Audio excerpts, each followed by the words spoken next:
everybody, I'm Tom Vassell. I'm Z Garcia. I'm Camila Cleghorn. I'm Chris Yee. Today we're taking a look at a game called Starship Captains, which from the cover, I thought looks like a Disney movie, or you said it looks like... Star Trek Lower Decks, yeah, mixed with Treasure Planet. Yes, exactly. Treasure Planet. Treasure Planet. A very underrated, great animated movie. Yes. And so, you were turned off by that theming. I was. I'm not a Star Trek fan. This looks cartoony. It looks silly. It just didn't look like it would be an impactful, interesting game. It looked kind of dumb. It kind of doesn't look like CGE to me. Yeah, I'll agree with that. It does not look like CGE. I don't think so. No. It feels almost out of place with some of their other catalog. Right. Yeah. Well, either way, CG has made silly space games before, Galaxy Trucker being the big one, and all that probably impacted thinking of people who've played that. Anyway, I'm just here to tell you, the game plays a little bit differently than you might think. Here's how. Here's the setup for a game of Starship Captains. Players will each be controlling their own very unique and not copyright infringement starship over here with different classes of workers or crew. They also have an area here where they can develop technologies. They'll be flying around the galaxy here, completing missions at these different planets to earn points. They will be fighting pirates, which will give them rewards as well as points at the end of the game. And they'll be moving up these tracks here, which will get them bonuses along the way, as well as scoring endgame points. Each turn is very simple. A player is going to do one of two things. Either they'll activate a room with one of their crew members, or they'll complete a mission if their ship happens to be at a planet where they can complete one of the mission cards. So a typical turn might be to take one of your crew members and to tap a room where they can activate. In this case, with a red ensign, they can move up to 2 spaces. I could move my starship over here. If you move through pirates, you take damage. So how do you get rid of pirates? Well, you can take your yellow crew and you can tap this space here to fight adjacent pirates. You'll take damage, but then you'll also collect other things here, including medals, which you can use to change the color of your crew members to be able to better suit the needs of the actions you need to take. And you can also earn these pieces of cargo, which will show one of 2 colors. You can also use 2 cargo that show the same color as either, in this case, a yellow action or a red action. The blue actions can be, and the pirate ships will go in here for end game scoring. The blue crew members can be used to acquire new technology. These will be either special benefits that will be unique to you, new rooms that you can use, say red color worker or ensign to activate this special ability here, or these Omega cards will give you scoring at the end of the game. These all take up slots over here in your technology board, and if you are able to link up these symbols here, like these 2 gears, for example, you can take an action, in this case the gear actions, to repair a damage, which gets rid of these things which are placeholders. They get in the way of you being able to store more things or place more technologies out onto the board, so you could get rid of, say, this damage over here. With your gray cadets, they're terrible, so they can only do the repair action over here. However, any color worker can also do the repair action. For 3 medals, you can also upgrade any one of your ensigns into a commander. You set this ring onto them. Not only can they now do, they could either do the same action twice, they could do 2 separate actions, or as a commander you could do 1 action and then call one of the other ensigns of a basic color back into your area here so you have them available for future actions. When completing a mission out on the main board, instead of activating a room, you will take crew from your available area, and you can finish these lines of the mission itself. You can place a non-matching character into that space. You just won't get the bonus, but you will still complete the mission. However, if you take matching color ensigns, you will also get these bonuses. For example, being able to move up the purple track or the black track, setting out more pirates, getting bonus actions, as well as these will be worth points at the end of the game, which you'll keep into a face-down pile next to your board. After a mission is completed, you'll take the highest number token from one of these spots here, set it face down over there, and then reveal a new card from the mission deck and place it into the area that the token came from, so that new missions keep popping up on different parts of the board.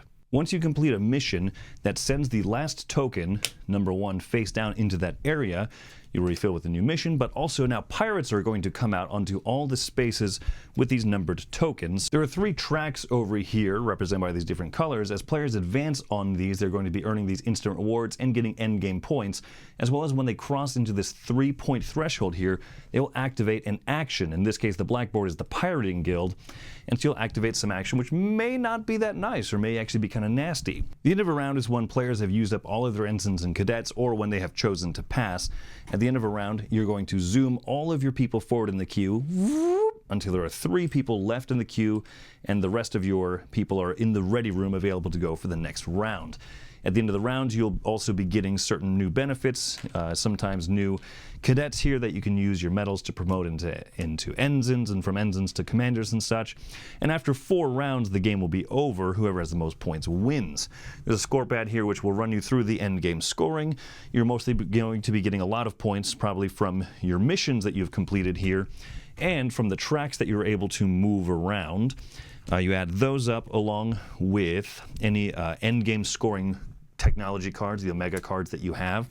You'll earn points for pirates that you have defeated, for half points for leftover remaining medals, and the crate resources here. If you've upgraded people, promoted them to commanders, there are also points. And then you will lose points for each damage remaining on your ship.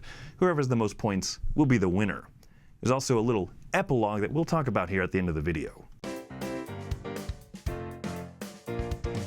So what did you all think about the theme, the components, the look of the game? Was it as silly as you thought? It's maybe less silly than I thought. It's got the humor on the cards, but then it sort of backs off. You read it, you're like, huh, and you're done. It's not, it doesn't beat you with that sort of goofiness, silliness. The rest of the game isn't in any way silly. There's no mechanisms about dropping cubes on the table, or like, there's no no stupidity here, is what I mean.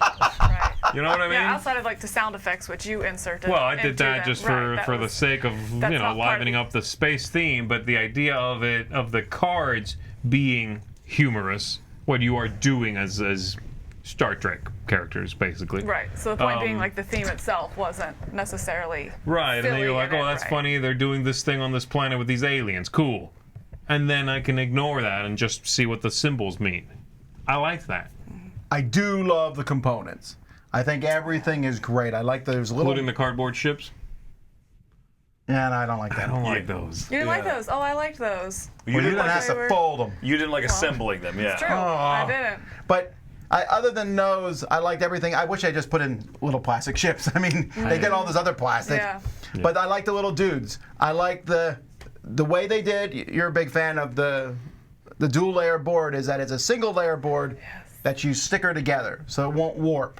3 stickers, very easy, obvious where they go. Yeah, and that's the thing, is we have had so many dual layer boards through the office here that just, as you're playing them, you watch them fold. Curl. Right, yeah. I like the art, but the thing I like the best, and I'm pretty sure the thing everyone likes the best, is pushing your guys at the end on that little chute. That's just fun. Yeah, that's cool. That's just fun. You only do it 3 times over the course of the game. That's all I wanted to do. If you did it 60 times, I'd be much happier. But functionally, it's really nice as well, because then you can see that assembly line, if you will, of workers, and so you can kind of, as round to round, see what's going to be coming down, you know, or take that extra action, which allows you to bring the worker out early, that kind of stuff. Like it's very visually, it works really well. It's fun toy, yes, toy factor and bringing them down, but it's also just functions really well. I thought. It has a purpose. You don't have to go, okay, like let me pick up individual people until there's only 3. You just right. I love it. Yeah. So what is this game? It's not a worker placement game, because they're like tap the spot and then put the worker there. You're basically or put the workers on a mission. Essentially, your workers are resources you're spending to do actions. Or action selection, kind of, because each of the actions have a specific action, so it's about planning when you use which certain workers which relate to a specific action. Yeah, I mean, it's a traversal game, first and foremost, I think.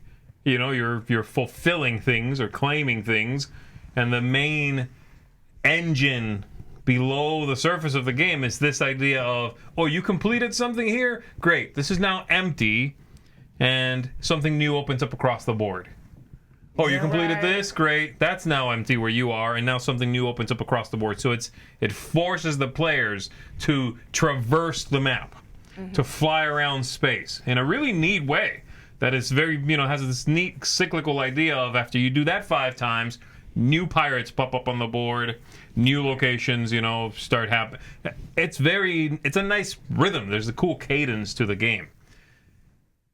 And that seems to be the main drive, is moving around and well, yes, going there and getting stuff. Main drive is I the like Star it. Drive, but It's not a pick up and deliver, but it's adjacent to that in a way. It's odd because that's the main focus of the game. You look at the components, you think the main focus is going to be manipulating your workers, doing tasks and stuff with them, but really it's like red action move. Right. It's almost all in the service of what you're talking about, moving around the map, completing those missions. Yeah. Whereas this game has a lot of weird expectations that aren't met. You get something neat and good out of it instead, but you just keep thinking like this doesn't match any of my expectations, from the cover to the actual game, from the components to the mechanisms. I don't know. It's agreed. odd. Right. I thought when we played this, they're like, hey, upgrade your officers. Don't forget, you can't upgrade more than 5. After playing this, I'm like, I don't know who's upgrading more than 5. That's 15 medals. That's a lot. And there's just a lot, like, if you move around that track twice, it's a bonus 5 points. And I'm like, my goal is someday to go around it once. And I have really worked hard. In fact, the last game we played, I was like, I'm going around these tracks. And I still didn't make it around any of them. Right. I was on the last step before making it around. For the whole benefit of 1 point, but I was like, Right. I want it! Right, and that was one out of 3 tracks you could have done it on. I as well Yes. hyper-focused on one of the 3 tracks and didn't even make it all the way around once. Yeah. That's not a negative, actually, for me. It just, I finally got to the idea of, this is a smaller game than I had anticipated.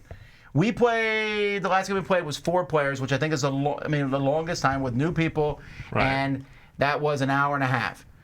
Oh, And it didn't feel like it. well, maybe it was like an hour and 20 minutes, but it Wow. wasn't that long. With 3 players, it's done under an hour. Well, or an hour. Yeah. And I'm okay with that, actually. I mean, there's not a lot of these smaller games out there. You just got to know that the mindset, like all these cool techs. Ooh, I need to find the best combo. Nah, just grab some techs. Yeah. Oh, I don't know which planet. I got to find the perfect planet. No, just go to some planets and finish them. I feel like you don't want to put as much. Maybe people can disagree with me. I don't think you got to put a lot of energy into this game. You wanted to get some techs and you want to make some combos, but there's not a lot of analysis paralysis here. Just do some stuff. I think there's enough things to look at and focus on that you won't be able to do everything, which I like, and you'll always have something fun to keep your eye on. Yes. Right? Like all the tech, you're like, ooh, I got some blue guys, tech. Ooh, that looks good. I like that. Boop, boop. Get that. And then later I'm like, oh, I gotta move on that track. Ooh, right there. I'll fly there and move up on the track. But there's so many things that's why it didn't feel long. Right. I'm always engaged in something. I'm always like, there's always something catching my eye in this game. And it's all fairly easily understood. You know what's going on. It's got, again, putting out the workers and then, like you guys said, racking them back and starting the next round. There's not a lot of upkeep, not a lot of things happening. All the upkeep is pretty quick and happens in-game. So at the end of a round, I'm not like, take all your people back, count out how much money you have, reset your victory point track. Establish new pirates in 17 different quadrants. Yeah, it's it happens in-game and it keeps things moving along.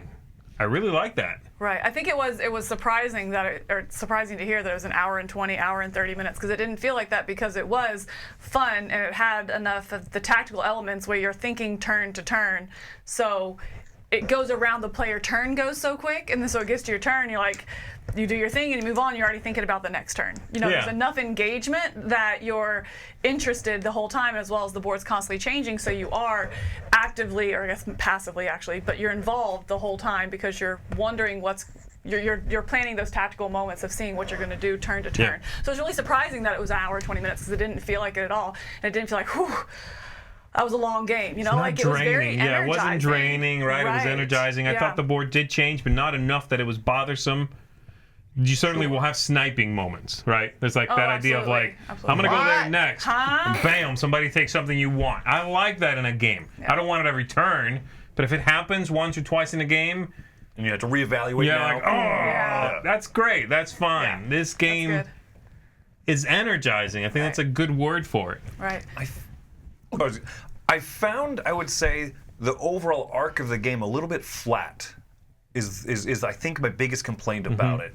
It's the last rounds you get an extra cadet and you can spend medals to turn him into a different color worker, and that's cool. And you have a few more actions to do each round. But I didn't find that there was like a big kind of climactic moment. Right. You know, you get those androids, you can complete missions with them, and then they're gone. Okay, that's too bad. Oh, I got some medals. I upgraded someone to a captain, and every once a round or two, I could do 2 actions with him instead of 1. That's okay. Everything about it is good, but there was not like a moment where I felt like I've peaked. This is great. This is like, watch out for this. I was like, oh, I completed this mission. This was worth 4 points. Got a medal out of it. Later in the game, I completed that mission. 3 points. Got 2 medals out of it. You know, I think that's my biggest flaw with the game is I don't feel like it ramps up to an excitement, a point of excitement. A counterpoint to that is I think, and I agree, it is kind of just you kind of get in your tactical, okay, this turn, this turn, this turn, this turn I'll do this turn I'll do that, you know, kind of your rhythm of the game. But I think the difference is in the combo setting up there. I remember a couple specific turns I had where it was like, oh, I'm 1 medal short. Okay, but if I switch this order and do this and this and that, you know, and so it's in your individual turn where you kind of feel like you set up that combo. You know, oh, I need the officer. If only I could do that twice. Oh, okay, actually, well, if I take out this pirate, which will give me the 3rd medal, so therefore I can make this one a captain, then I can do it twice. So yes, it's going to take 2 turns instead of 1, but I can make this work. And I think it's more like the game doesn't necessarily have that peak, but like my own play kind of had those little peaks, which I think kept it energizing to me. You know. I think for me, I think the drawback or what I found was I went very heavy into the contract fulfillment strategy, whatever that was, whatever it's called, the missions, right? I went really heavy into that, and I think almost every other turn I was doing a contract fulfillment, you know, so I ended up with a lot of them, but what that meant was a lot of my workers were used in that, you know, so one round specifically, I think it was the 3rd round, you guys had 4 extra turns, you know, because then I'm sitting there, I'm like, oh, wow, okay, I got a solid 15 minutes of just, I passed. Nope, still passed. You know, you used all your and so people, because right. I used all my people in the contract. So I think that was one thing that was a little bit of a drawback to me is if you do go heavy in that strategy, which worked well, but it was definitely a solid like 15 minutes afterward while you guys finished up, you know. But in a way that kind of like built that angst too, because I just like was sitting there doing nothing, and I see you guys, oh no, they're getting rid of a lot of damage. Oh no, they're gonna, oh no, you know. And so I kind of had that angst with it too of like, what did I do? Is this right? So anyway, that was kind of my one concern of it. So what's your final thoughts, Chris? Final thoughts is score. I like so much about this, but I'm not enamored with it. I'm coming at a 6.5. Might seem like a little low, but I had fun with it. I would play it again, but I'm not really amped to play it again. I think it's competent. I think that it's almost one of those games that is aesthetics first, and the gameplay is good and it's adequate and it kind of lives up to it. But maybe I'm still having that issue where I thought it was going to be so many different things along the way, and it turned out to be different from them. Its final package, what it actually is good. But I think I want a little bit more ramp up in my games overall. So this 6.5, I'd play it again. I think it's charming. I think it's good. I'm a little higher than that. I'll give it a 7. I enjoyed it. I had fun. It's an interesting game. I like how quickly it plays. I like some of the decisions that you think about later. When I'm like, I'll spend this guy. Oh, I should have did that in the other order just so that I would have got that guy in the next round. Correct, you know, things right, like right, that. right. And I like the tech. Also, I like the fact when you put the text together, it might give you a bonus action. Yeah. Stuff like that I found enjoyable. The only thing that I would actually give it a higher score, the thing that keeps it from being high is something Camila mentioned, which is doing the contracts, which is very, very strong point-wise. She doesn't mention she murdered everyone in that same game. It's true. Very strong point-wise, but not as fun. And that would be my concern. Like, doing the contracts is a lot of points, but you do use up a lot of actions. On a quick counter bonus, I do really like the damage. Usually I hate games where like stick damage and stuff, and you're like, this one, it was manageable. And so that I enjoyed that. Yeah, I agree. The whole damage thing, for once, I didn't feel like, oh, I got so much damage. It was something you had to keep an eye on, but it wasn't overwhelming. Right. Anyway, so 7 for me. Well, I came into this with 0 expectations, a game absolutely not on my radar. I really liked it. I'm coming in at an 8 on this one. I thought this was really fun. It's probably my favorite CGE game at this point, honestly. Not hard, but Not hard for me. I'm not a big fan of their usual kind of game. But I really like this one. I don't think it's perfect. There are a couple of issues with it. I think from round to round, there's a bunch of stuff you have to hand the players, which tries to create that arc, I think. Doesn't necessarily work to create an arc, but it's good to get stuff. It's just a little upkeepy, that part of it, as I think back on what I said about not a lot of upkeep. That's a little bit of upkeep. It's fun. It moves along. It's got a nice clip to it. Nothing about it stands out as something I would necessarily change or modify. I might cut a couple of things out of it. But this is a game you can grow into also, because you can just kind of push buttons and see what happens, and from game to game there will be a clear getting better at the game, where yes, those techs, you could just take it and it does something, or you could take it smartly and put it here next to this one, and those things link and you get something else. Your gray guy, yeah, you can just use the gray guy to fix the damage, or you could upgrade it and it becomes this thing you need right now. There is growth there that you can earn and learn from game to game, and I like that in this one. So yeah, it's an 8 for me. I like it. Yeah, I'm coming in at an 8 as well. I really enjoyed this, and I think the point I would make is, we were talking about AP earlier and how you didn't feel like it had that AP, but this has one of the things I really like, where there's a lot of options you can do, and none of them are necessarily bad. You know, I mean, you say you can just go in and push buttons. You're not going to mess it up. You know, just do something. Everything has some benefit. Yes, some options are better than others and are going to lead to more combos and things like that. But you're not going to completely mess it up. My biggest concern with the game is the longevity. It seems like the strategy of going for the missions is really key. You know, those can be up to 7 points we saw, as opposed to the pirates might get you can go the whole game heavy in pirates and still maybe only get 4 points. And one contract can be 5 points, you know, and so it really seems like there might be a clear strategy to it. But the fun then becomes setting up those combos, taking the right tech. I know there was one turn specifically in which I couldn't figure out how to do something. Oh, okay, but if I take that tech first, that actually combos with this, which gives me 2 actions. And so it really is, if you do go heavy in that strategy, it becomes a little bit more of a puzzle, which I really enjoyed. Right. So I'm coming in at an 8. This is one that I would gladly play and really enjoyed. Well, there you go, folks. I think the best touch of the game. Did we show this to you? Story time. Oh, we didn't tell you guys What is this? Your What? scores. At the end of each game, there is an epilogue for every individual All right, well, score. Did I really Imagine murder what your you? imagine what your score was your was. score at the end? Just 30, give a 38, 39. 38. All right, so 38. Or, yeah. Fleet HQ writes a note in your file. It says, "Good job." Thanks, guys. Thanks. But yeah, I'm there's good. every individual score has a little like. Really? This is what Wait, happened. what's the highest? What's it go to? 75 plus. Oh, you should All feel right. terrible. Oh, man. You showed up to All work today. Rematch. Z, What was my score? we'll say you're 28, okay? 8, yeah. As you begin your approach to home station, a future version of your ship decloaks and destroys your present-day vessel. Well, you're sure you've had or will have a good reason. What's the lowest it goes to?